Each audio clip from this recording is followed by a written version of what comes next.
get going. Thank you so much for being here. If you have your Bibles, go ahead and turn to Exodus 28, verses 1 through 7. They'll be on the screen, or they're also written in your bulletin. You can find them there. Exodus 28, verses 1 through 7, it said, "And he made the altar of burnt offerings of shittim wood. 5 cubits was the length thereof, and 5 cubits the breadth thereof. It was 4 square, and 3 cubits the height thereof. And he made the horns thereof of the 4 corners of it, and the horns thereof were the same. And he overlaid it with brass, and he made all the vessels of the altar, the pots, the shovels, and the basins, and the flesh hooks, and the fire pans. All the vessels therefore made he of brass. And he made for the altar a rising gate of network under the compass thereof, beneath, under the midst of it. And he cast 4 rings for the 4 ends of the gates of brass, to be placed for the staves. And he made the staves of the wood, and overlaid them with brass. And he put the staves into the rings on the sides of the altars and bare it withal. And he made the altar hollow with boards." This morning we start our new series, Altars, and I'm so excited about this series. And I know many of you have come in and you saw this great thing that Brother Jackie has made us here. And we'll talk about it here in just a minute. But I want you to really understand over the next couple of weeks what altars are all about and why altars are so important to the Christian community. You see, altars were structures on which offerings were made to holy beings. The Hebrew word for altar means to slaughter, and the Greek word translates to a place of sacrifice. You see, the altar is a place where sacrifices is offered. Do you realize that the altar is a place where sacrifices are offered? It's a place. Now listen, I know we have an altar. A lot of churches have an altar. This church right here was donated by some pastors of ours. And these altars here were donated. But do you realize you don't have to build an altar to be an altar? It's a place of sacrifice. It's a place where you come to God. As a matter of fact, altars are places where the divine and the human world interacts. Altars are places of exchange, a place of communication, a place of influence. God responds actively to altar activity. Now, I told Brother Jack, I asked him a couple of weeks ago, about a month ago, to build this for me. And the reason why I wanted to build this for him, there's a story about this church. Back in the back in the 70s, if I'm not mistaken, Brother Jackie's father actually lived with a place with a bunch of woods. And there was a piece of wood just like this, a log that was laid out. And what he would do is he used that place as an altar. And on the side of it was a big pile of rocks. And I'm glad you didn't find these rocks beforehand, so you didn't throw them at me while I preach. But these rocks here, what he would do is when he would have a prayer request, he would bring them to the altar and he would lay them on the altar. And he would pray over each request.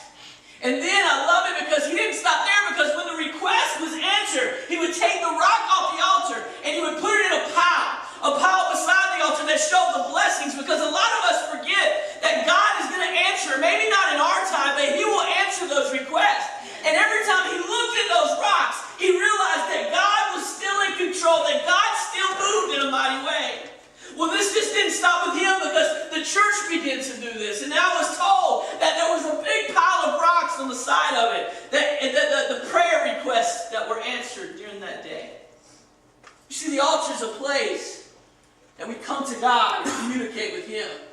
It's a place where we sacrifice to him. It's a place where we give him our request. It's a place where we lay it down at his feet and let it go. Do you realize, church, Jesus Christ came and he became a place for us to go and lay our issues down, our problems down, our sickness down, our sin down at his feet. And we don't have to worry about it anymore. Amen.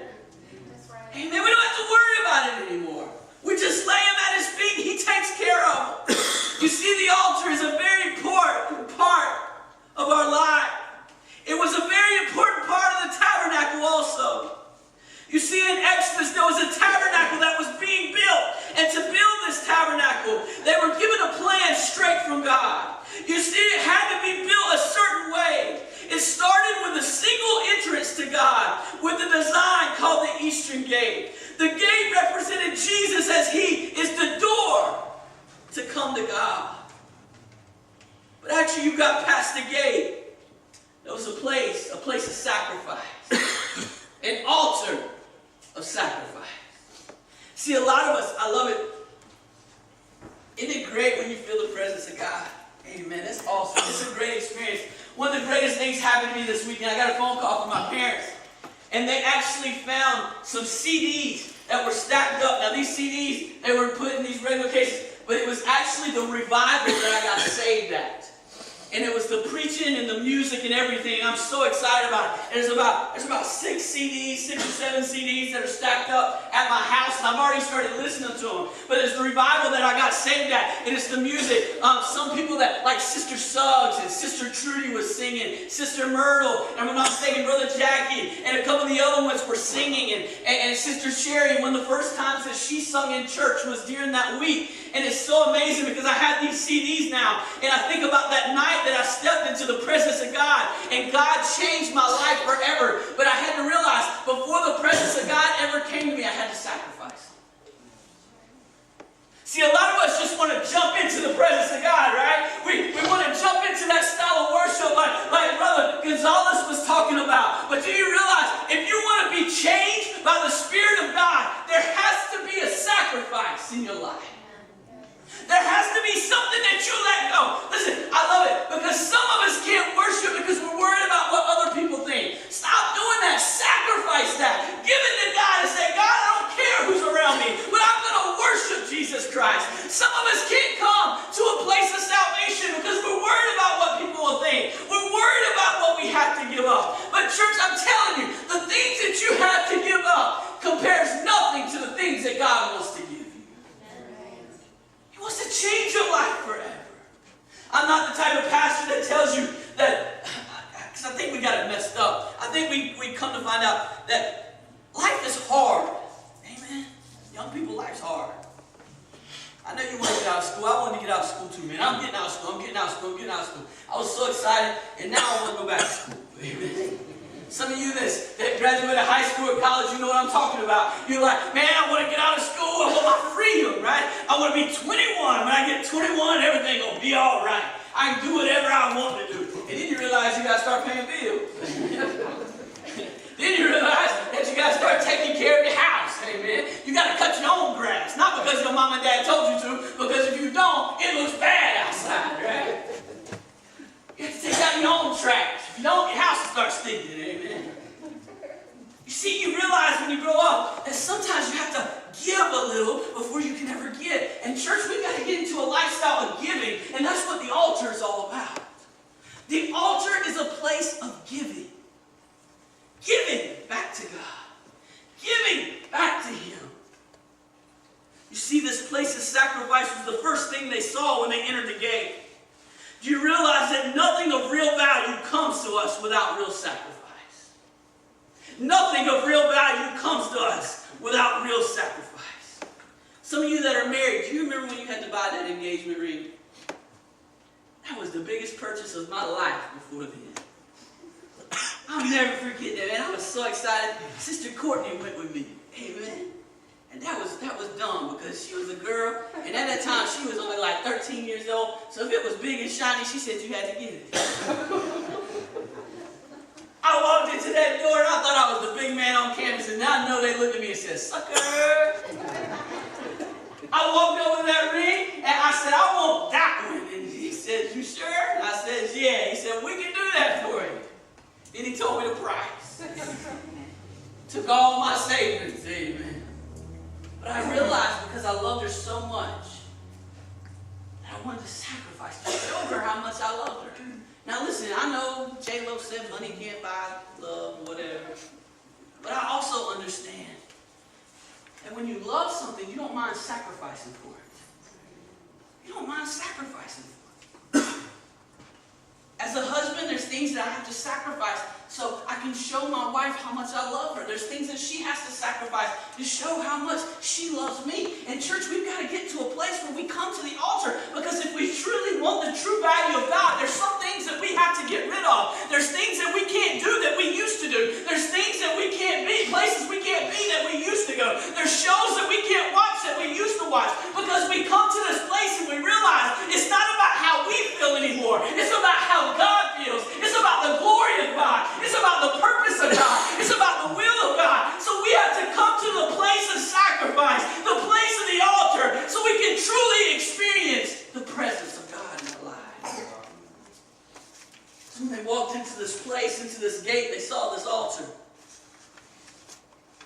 can never reach that full blessing of God until we go to the place of sacrifice. This morning we're going to look at the altar and what it's for in our lives and what happens at the altar. And I want us to understand why we really need this place of sacrifice in our lives. First, let's look at what the altar does for our lives. You see, there's two things that it does for our lives. First, it allows us to seek, and then it allows us to be saved. First, the altar provides a place to seek the presence of God. You see, the approach to the presence of God includes this place of sacrifice. Any other route that bypasses the altar will not lead to God. Look what Jesus said in Luke 9:23 and 24. It said, and he said unto him, if any man, if any woman, if any man will come after me, let them deny themselves, take up their cross daily and follow me. For whosoever will save his life shall lose it. But whosoever will lose his life for my sake, the same shall save it. The night I got saved, I didn't do it like everybody else did. I couldn't wait till the altar call. The preacher got about right here, and I grabbed his pants leg. And when I tugged on his pants leg, I said, he stopped preaching, he looked at me, and he said, I want to be saved. He began to pray for me, and he says, listen, it can't be about you anymore. You got to deny yourself. Do you realize that everything that you do is for the glory of God and not for the glory of Bobby? Hey, some of us don't want to hear that, amen. Some of us want glory, right? Some of us, and we want a title, right? You know, I want to be pastor. Yeah. I want to be a governor. Yeah. I want to be the president. Amen. Go for it. I want to be, a lot of us want the title, but you got to realize in this position it's not about you anymore. It's about God. Because if it's about you, you'll fail every single time. Amen. If it's about you and you're like, I want to be a husband. Do you realize, yeah, you can be a husband all day long, but if you don't have a wife that loves you, it's going to be a hard marriage. Amen. I want to be this. Listen, you got to sacrifice some things. Everything that you come in is going to be a compromise. It's going to be a sacrifice. That's the reason why we got to come to the place of the altar. Jesus said, if you want to follow after me, you got to deny yourselves. You got to get rid of everything that you thought was about you. This world is not about you. Your money's not about you. Your house is not about you. Your job's not about you. Everything that you do is for the glory and the purpose of God. God entrusted you with everything. And church, we got to realize it's not about you anymore. It's all about Him. It's all about Jesus Christ. It's all about what He's done. It's all about the Creator, the King of Kings and the Lord of Lords. It's all about the one that sent His Son to die for you. That's what the place of sacrifice is all about. It's about coming to God and giving your life over to Him. Deny yourself and take up your cross. Jesus tells us to do that. To deny yourself means to say no to yourself and yes to God. What I mean, it is the process of humbly submitting or sacrificing my will to God. It is going through life repeating the words that Jesus said the night before He died. And that is, not my will, but your will be done. You see, we live in a time when preachers and others try to draw people to Christ by promising all kinds of earthly goodies. But church, Christianity that stays has a sacrifice in mind. Look at what John 6:38 says. For I will come down from heaven, not to do my own will, but the will of Him that sent me. Do you realize that Jesus came to the place of sacrifice? Do you realize that Jesus said, it's not about me? What? Jesus Christ. The man, right? JC, right? The big man upstairs. He said, it's not about me. It's all about my Father. All about my Father. If Jesus can say that, then why can't we? It's not about us. It's about Him. And we've got to realize that. The second thing the altar is a place for is not only to seek out God, not only to seek His presence, but it's a place for us to serve God by giving Him a valuable sacrifice. Now I want you to hear that. A valuable sacrifice. All right? Now some of us just want to sacrifice, right? One time I said I was going on a diet, right? Or I said I was going on a fast, and I said, you know what I'm going to do? I'm going to cut out breakfast. Well, I don't eat breakfast anyway. So it was easy for me, right? I don't eat breakfast. I was like, hey, I'm going on a diet. Well, what you eat today? Well, I only ate like a Pop-Tart, right? Well, why didn't you eat all this? Because, well, I never ate that anyway, right? Or they say, well, I'm going to stop doing this. I'm going to stop doing that. And then, you know what? You didn't do it in the first place, right? I'm going to stop being on Facebook. Well, you didn't even have a Facebook profile. Amen? Well, I'm doing good then. Yeah, you are. You see, it's going to be a valuable sacrifice. Are you willing to give a valuable sacrifice to God? Amen. I love it because when God came down to Abraham, He told him to take his son, the one that was promised to him, up the mountain, amen, and to sacrifice his son.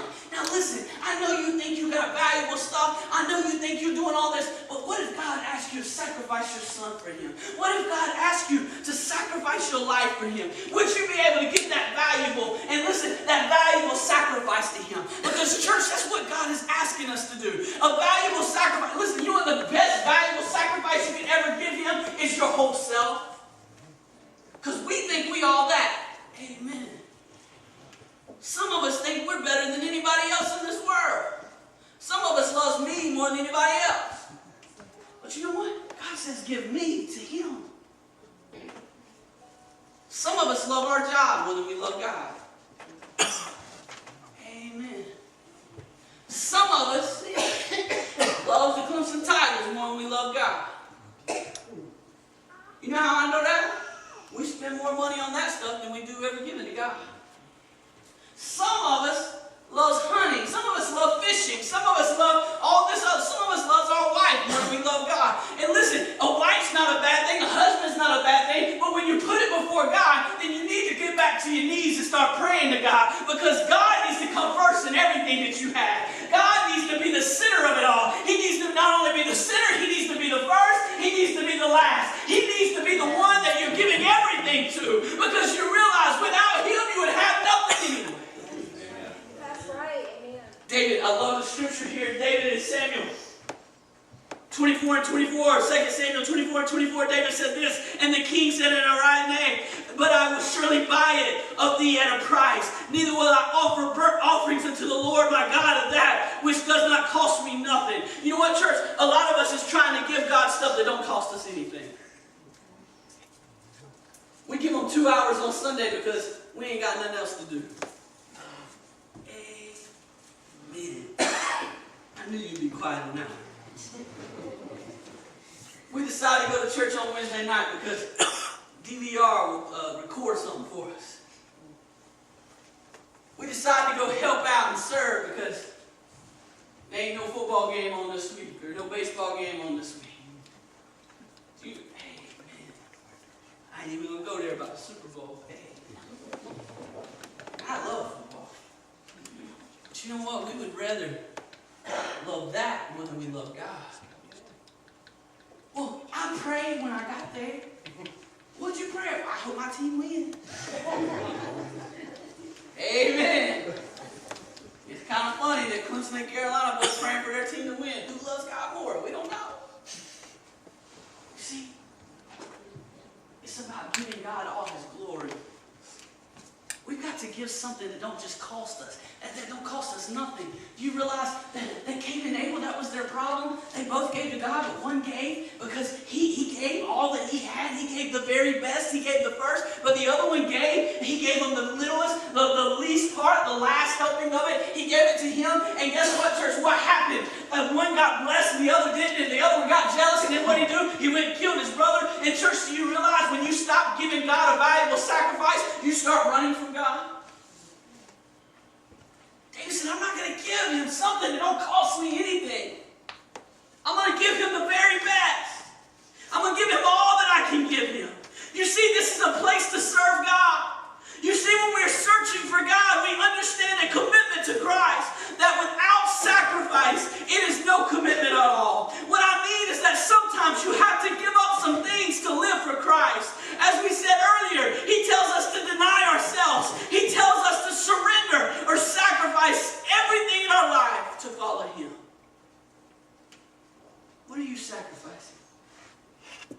What are you sacrificing?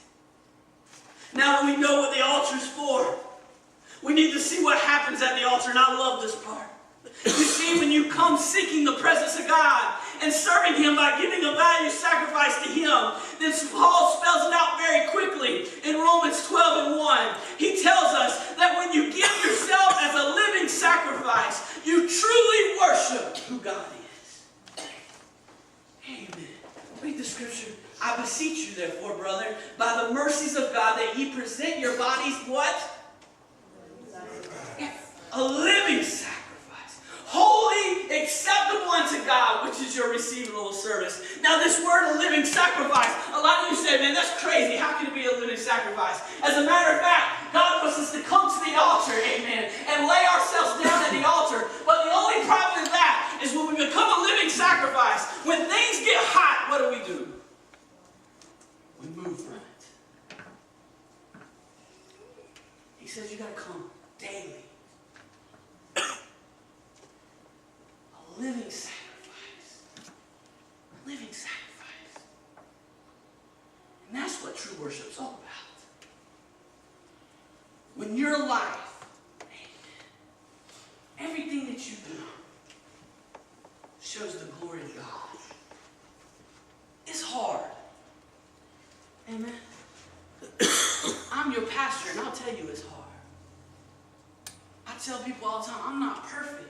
I make mistakes. But every single day I have to wake up and say, God, I give over myself to you. Lord, let me be your hands, and let me be your feet. Let people hear the glory of God come out of my mouth. Lord, when I begin to complain, show me the blessings that I already have. Lord, when I begin to complain, show me that picture of your Son dying on a cross for me. That no matter what I do in this life, that I can see how great that you were. That you took the pain, that you took the sacrifice, that you sent the most valuable thing that you could ever send, and that is your Son, to the altar so I can have everlasting life. All I have to do is say, God, you use me. I give you all the glory. I give you all the praise. I worship you by how I act. I walk with wisdom. I talk with grace. And I show the world how great you are. How great you are. I present myself as a living sacrifice. That's what true worship is. But it don't stop there. Go ahead and go to the next slide. When you give yourself as a living sacrifice, God's good, acceptable, perfect will be done. God's good, acceptable, perfect will be done. Romans 12:2 said, and do not be conformed to this world, but be ye transformed by the renewing of your mind, that ye may prove what is good and acceptable and perfect will of God. Listen, church, God has got a will for your life, and you know what that will is? For you to be a child of God. When you begin to come to the altar, and you begin to sacrifice those things, I love it. I want you to see this next slide. This is what happens in your life. When you come to the place of sacrifice, your mind will be transformed from give me to I give me. Have you ever came to the altar and all you did was pray with what you need? A lot of us come to the place of sacrifice, but we don't sacrifice. All we do is pray what I need. I need a new car. I need a new job. I need this. I need to do that. Why don't we come to the altar and says, hey, I give myself to you. I love it because the story I was telling you earlier, when the people came to the altar in the woods, what they were saying is this: I give my life to you, but I also give my sickness to you. And when I give my sickness to you, I'll leave it there. Yeah, I might be battling it, but you know what? I realize I'm not battling it alone. Some of you got to get this morning. my child that I've been praying for years. I leave him at the altar. That don't mean he might get saved tonight, but that means I'm giving him to you. Because I realize that I'm going to worship you no matter what. I've given myself to you, and I'm going to be that willing vessel that you call me to be. But I'm going to lay my son down at the altar. I'm going to lay my daughter down at the altar, and I give them to you now. And I say, listen, your will be done, not my will. Yeah, my will, I want this, and that. But in your timing, in your day, in your will, it will be done. Because your will is good. Your will is acceptable. Your will is perfect. So I lay it at the feet of the altar, the place of sacrifice. I lay it there and say, listen, it's not about me anymore. It's all about you. Amen. I have financial issues in my life. I'm having problems in my life. I give you my money.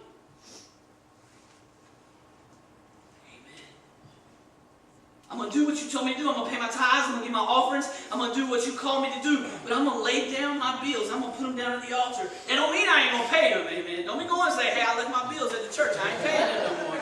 Because we ain't going to pay it for you, amen. I'm giving them to you, God. I can't find a job. Can't find a job. You know what? I'm going to still make a resume. I'm going to still fill out applications. I'm going to get a haircut. I'm going to dress nice. But you know what? I'm giving it to you because in your time, in your acceptable will, in your great and perfect will, I give it to you. And I give my life to you. And I'm going to do what you call me to do. And as I do what I call you to do, I ain't going to worry about this anymore because I know that you're still in control of us. Our country's messed up. Amen? Amen. We got all kinds of things going on. Right? We don't know if we should let people in or let people out. We don't have a clue what's going on. But you know what? I give you our president. I'm going to honor him like you called me to do. I'm going to pray for him. I ain't going to complain. I'm going to honor him and pray. Because the Bible says give honor to those that are in charge of you. Because who put them in power? Not me, but Jesus, God put him in power. So what I'm going to do is I'm going to lay him at the altar. I'm going to continue to do what you called me to do. And I'm going to pray for him. I give him to you. Amen. There's things going on you just don't understand, Bobby. You just don't understand. Yeah, I don't understand, but the Creator of everything understands.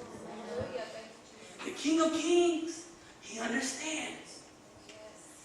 And when we put Him at the altar, the place of sacrifice. I love this place because this place don't only get you into the presence of God, this place also gets you sanctified. That's a whole different story. Churches don't preach about sanctification anymore. This is a whole different story, amen. I'm going to see your minds in the next couple of weeks, amen. Because the altar is a place where we lay down the old man. We lay down that person that's inside of us that makes us want to do bad. We lay that person down the altar and we say, listen, get rid of him. Amen. Lay him down at the altar. We keep doing the will of God. I give myself to you. When I give myself to you, I give my problems to you. I give my issues to you. I give everything in my life to you. And I'm going to go and do the work that you call me to do. And that is to follow the Word of God. Worship Him. Now listen.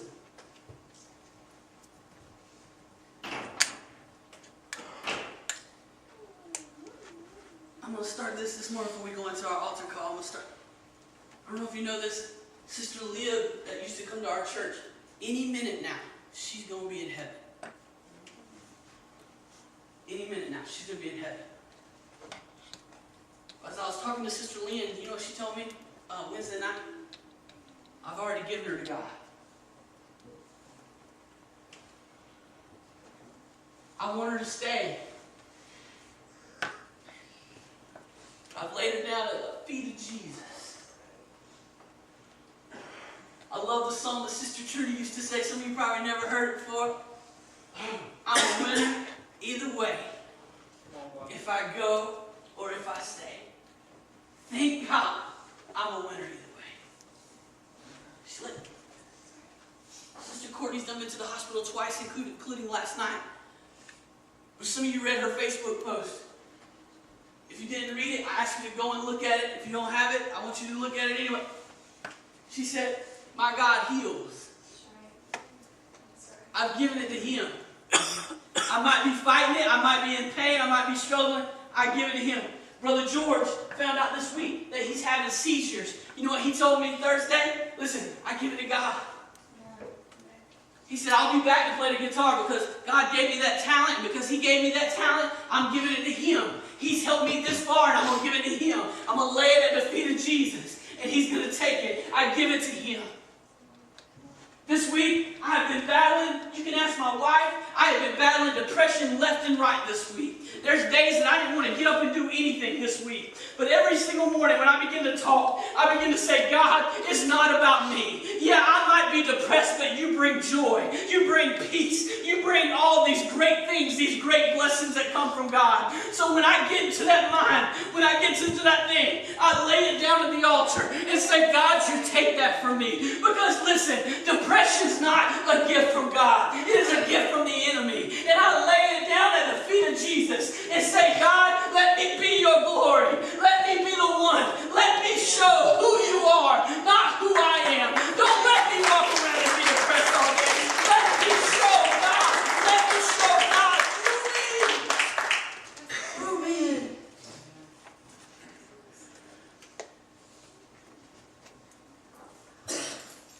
What are you willing to lay down to God? Because I woke up this morning and I told you I've been battling depression all week, and I laid it down at the feet of Jesus. This morning I woke up and I felt a joy in my heart. A joy that made me to realize, hey, listen, it's not about me. So you know what? My rock that's been at the altar is now in a pile of blessings on the side.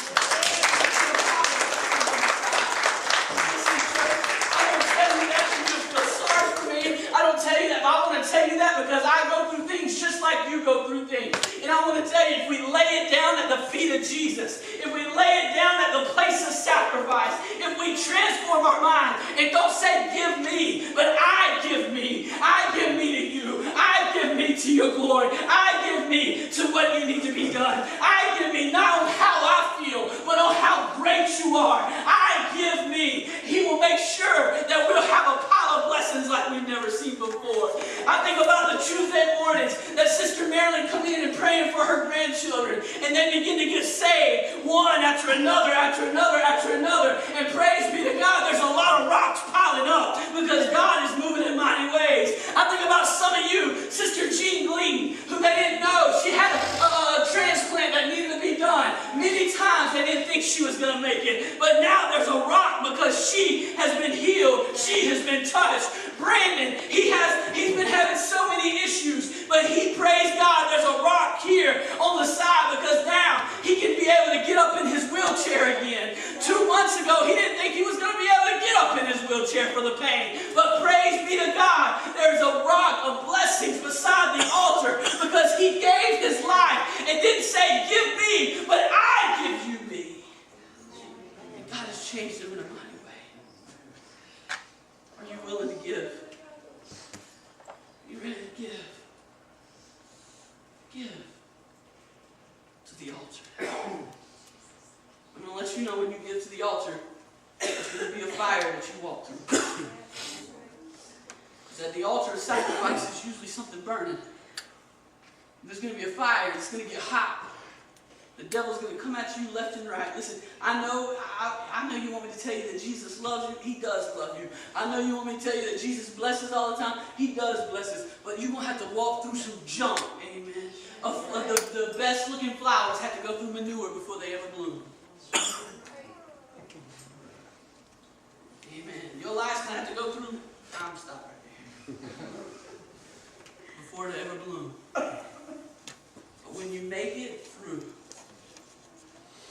think about the testimony, the blessing. I was amazed because I was told about the pile of rocks that began to set up at this altar that was in the woods. And when people would come and look at it, they would know that there still is a God. There still is a God. take somebody like me and change me forever. Change people forever. This morning we're going to do something a little different. This is going to be up for a month, 2 months. I don't know. We might keep it up forever. I don't know. I've got an altar in my office in there that was built by a state overseer that he put in his office. And I was showing Brother Travis earlier. And the whole bottom, where the person's knees have been wore out so bad, but their knees have been laying on it. This morning, the praise team will come on up, whoever's coming, I'm not sure. Amen. I'm going to ask you to come to the altar and say, God, no matter what you're going through, I want you to say, God, I give you me. Now listen, some of you, this might be your first time here, you don't feel comfortable out doing it, that's fine. You can pray right here. Because as I said, your altar is a place of sacrifice. Your altar can be in your heart. Amen. It can be in your car. I'm going to ask you, some of you will, if you'll come up here, if there's something that's going on in your life that you don't know what you're going to deal with, that you don't know if you're going to make it, I'm going to ask you to come get a rock. I'm asking you to put it on the altar. Put it on the altar. I've laid some down here already. But I've also started a pile of blessings over here. I told you I got the joy down in my heart. Where? Some of y'all get that later. Preschool teachers will get that. And down in my heart. So I give him the glory and praise for it. I go and tell everybody, listen, there's nothing I did. Dr. Phil didn't heal me. Oprah didn't heal me. Doctor down the street didn't heal me. My God. That don't mean it might not come back. But when it comes back, I pick up my rock. I put it back on the altar. Took David a stone to take out his giant. You lay your stone down to the right weapon, Jesus Christ, he'll take down your giants.